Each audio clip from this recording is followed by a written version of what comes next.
मैंने डीएनए की मांग की है। 1% है कि वो सौरभ का निकलता है। मुस्कान जो है उसको किसी भी तरह से हानि पहुंचाएगी।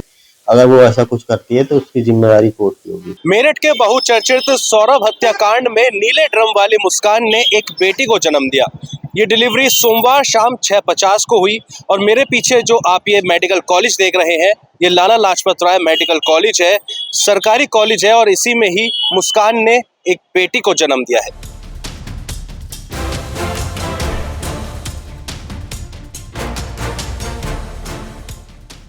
लेकिन इस बेटी के जन्म के साथ ही कई सवाल भी खड़े हो गए हैं।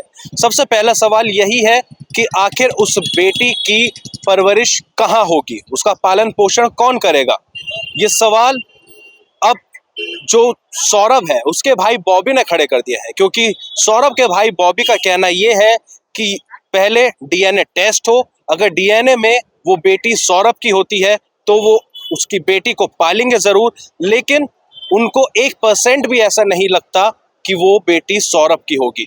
उनका कहना है कि यदि बेटी सौरभ की नहीं हुई तो वो उसका पालन पोषण नहीं करेंगे और मुस्कान ही अपनी बेटी को पालेगी।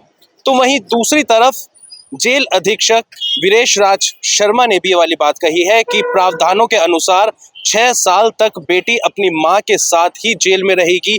यदि कोई भी आरोपी महिला होती है और वो गर्भवती होती है और जेल में रहने के दौरान वो किसी बच्चे को जन्म देती है तो ये प्रावधान है कि 6 साल तक बच्चा जेल में ही अपनी मां के साथ रहता है, जहां पे उसके रहने की और पालन पोषण की पूरी व्यवस्था होती है। 6 साल के बाद प्रावधान के अनुसार यदि कोई उसको अपनाने के लिए आगे आता है तो उसको सौंप दिया जाएगा, लेकिन वो भी परिवार से ही नाता रखना चाहिए और माँ राजी होनी चाहिए। यदि माँ राजी नहीं है और कोई अपनाने के लिए आगे नहीं आता तो जेल के प्रावधानों के अनुसार बच्चे को 6 साल के बाद नारी निकेतन में शिफ्ट कर दिया जाएगा। यानी कि जो मुस्कान की बेटी है उसने जन्म तो ले लिया, लेकिन अपने साथ क्या भाग्य लेकर आई है, ये तमाम सवाल अब खड़े हो गए हैं।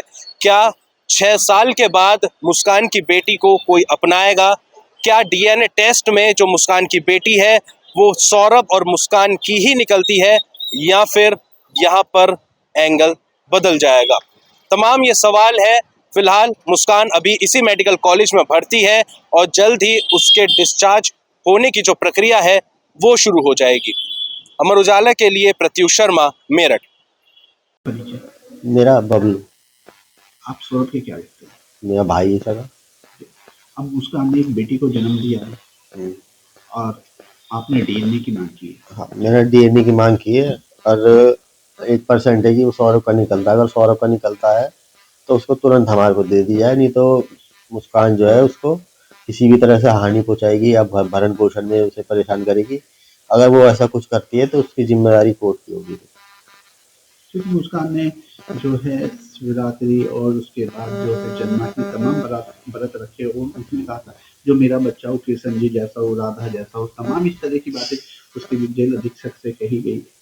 ये तो सब उसके माइंड गेम चल रहे थे पब्लिक की सिंपैथी हासिल करने के लिए, और कुछ नहीं।